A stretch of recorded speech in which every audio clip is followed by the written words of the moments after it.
بسم اللہ الرحمن الرحیم۔ السلام علیکم۔ وہ رات جس میں قرآن کو واپس آسمان کی طرف اٹھا لیا جائے، نہ لوگوں کے دلوں میں قرآن کی کوئی آیت بچے گی اور نہ قرآن نسخوں میں باقی رہ جائے گا۔ یہ رات کب آئے گی اور کون سے لوگوں کے دلوں سے قرآن اٹھا لیا جائے گا؟ تفصیلات کے لیے ویڈیو کو آخر تک ضرور دیکھیے گا۔ محترم ناظرین، قرآن مجید اللہ کی وہ واحد کتاب ہے جس کی حفاظت کی ذمہ داری خود اللہ تعالیٰ نے لی ہے۔ اگر اللہ تعالیٰ نے قرآن کی حفاظت کا ذمہ نہ لیا ہوتا تو اس میں بھی تحریف اور تبدیلی کا وہی حال ہوتا جو سابقہ آسمانی کتابوں کا ہوا، کیونکہ سابقہ آسمانی کتابوں کی حفاظت کی ذمہ داری اللہ عز و جل نے انہی لوگوں کو سونپی تھی جن کی طرف اللہ نے وہ کتابیں اتاری تھیں۔ قرآن ایک عظیم کتاب ہے، اس کی تلاوت کرنے والا عظیم ہے، اس کو یاد کرنے والا عظیم ہے۔ قرآن کی تلاوت کرنے والا شخص کتنا عظیم ہے، اس کا اندازہ آپ حضور صلی اللہ علیہ وآلہ وسلم کی اس حدیث سے لگا لیجئے۔ حضرت ابو ہریرہ رضی اللہ تعالیٰ عنہ سے مروی ہے کہ حضور اکرم صلی اللہ علیہ وآلہ وسلم نے فرمایا، حسد یعنی رشک تو بس دو آدمیوں سے ہی کرنا جائز ہے۔ پہلا وہ شخص جس سے اللہ تعالیٰ نے قرآن پڑھنا اور سمجھنا سکھایا تو وہ رات اور دن کے اوقات میں اس کی تلاوت اور اس میں غور و فکر کرتا ہے۔ اس کا پڑوسی اسے قرآن پڑھتے ہوئے سنتا ہے تو کہہ اٹھتا ہے کہ کاش مجھے بھی اس کی مثل قرآن عطا کیا جاتا تو میں بھی اسی طرح عمل کرتا جس طرح یہ کرتا ہے۔ اور دوسرا وہ شخص جسے اللہ تعالیٰ نے مال بخشا ہے اور وہ اسے اللہ تعالیٰ کی راہ میں صرف کرتا ہے۔ دوسرا شخص اسے دیکھ کر کہتا ہے کہ کاش مجھے بھی اتنا مال ملتا جتنا اسے ملا ہے تو میں بھی اسی طرح صرف کرتا جس طرح یہ کرتا ہے۔ ایک رات آئے گی کہ جس رات یہ قرآن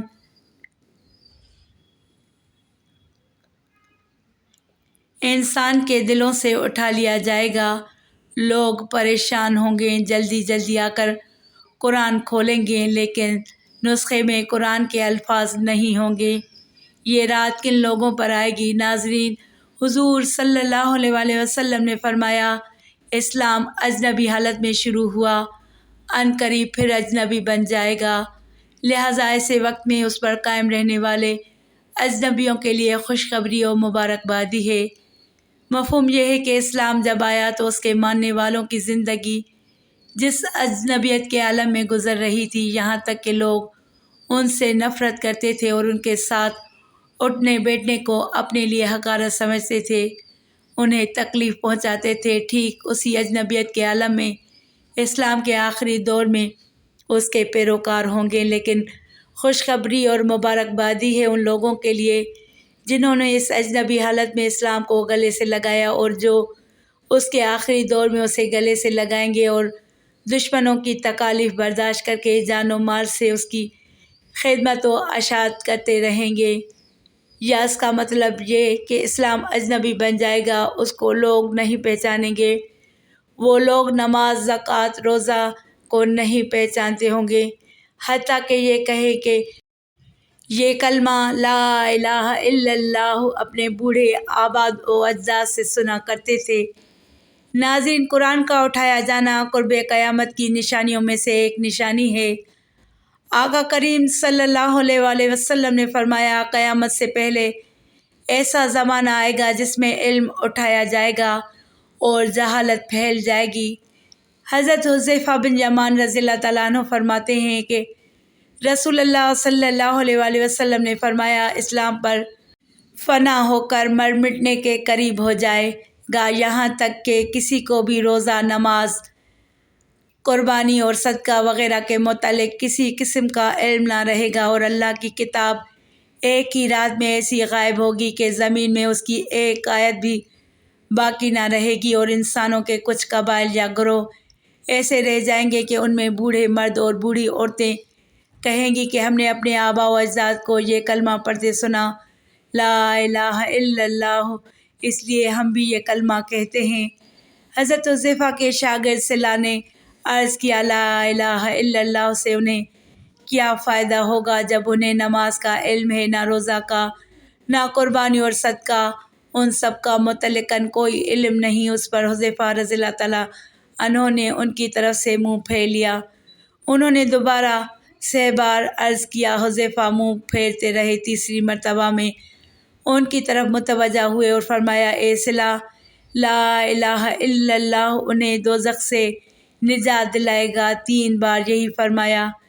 اس طرح ایک اور روایت حضرت عبداللہ بن مسعود رضی اللہ تعالیٰ عنہ سے مروی ہے کہ یہ قرآن تم لوگوں کے درمیان سے کھینچ کر نکال لیا جائے گا۔ ان سے پوچھا گیا کہ اے ابو عبد الرحمن، یہ کیسے ہوگا جبکہ ہم نے قرآن کو دلوں میں محفوظ کر لیا ہے اور مصاحف میں اچھی طرح لکھ دیا ہے؟ تو انہوں نے جواب دیا، ایک رات کو وہ اٹھا لیا جائے گا، پھر کسی بندے کے دل اور کسی مصحف میں قرآن کا ذرا سا بھی حصہ باقی نہیں رہے گا۔ پھر حضرت ابن مسعود یہ آیت پڑھی، ترجمہ: اگر ہم چاہیں تو جس قدر آپ پر وحی بھیجی ہے سلب کر لیں، پھر اس کو واپس لانے کے لیے آپ کو ہمارے مقابلے میں کوئی حمایتی نہ ملے۔ حضرت عبداللہ روایت کرتے ہیں، قرآن کی کثرت سے تلاوت کیا کرو اس سے پہلے کہ اسے اٹھا لیا جائے۔ لوگوں نے دریافت کیا، ان مصاحف کو اٹھا لیا جائے گا، لیکن جو انسانوں کے سینوں میں ہے اس کا کیا ہوگا؟ تو حضرت عبداللہ نے فرمایا، ایک رات ایسی آئے گی کہ لوگوں کو قرآن کا علم ہوگا لیکن اگلے دن انہیں اس کا علم نہیں ہوگا۔ وہ لا الہ الا اللہ پڑھنا بھی بھول چکے ہوں گے اور زمانہ جاہلیت کی باتوں اور اشعار میں مبتلا ہو جائیں گے۔ یہ وہ وقت ہوگا جب قیامت قائم ہو جائے گی۔ حضرت عبداللہ بن ابی اوفا رضی اللہ تعالیٰ عنہ سے روایت ہے کہ میں نے رسول اکرم صلی اللہ علیہ وآلہ وسلم کو یہ فرماتے سنا کہ لوگوں پر دنیا کی 3 راتوں کے برابر ایک رات آئے گی۔ جب یہ رات ہوگی تو نفل پڑھنے والے اسے پہچان لیں گے تو ان میں سے ایک شخص سو کر اٹھے گا اور پھر نفل میں تلاوت کر کے سو جائے گا، پھر دوبارہ اٹھے گا، پھر پڑھ کر سو جائے گا۔ اسی طرح دوران لوگ چیخ و پکار کر کے ایک دوسرے سے پوچھیں گے یہ کیا ہو رہا ہے، اور پھر مسجدوں کی طرف بھاگیں گے۔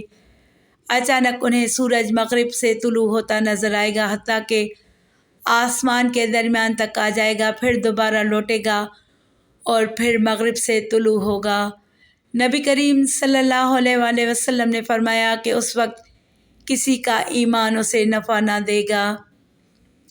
اس نشانیوں کے بعد قیامت واقع ہوگی۔ اللہ تعالیٰ سے دعا ہے کہ اللہ پاک ہمیں قیامت کے فتنوں سے بچائے، آمین ثم آمین۔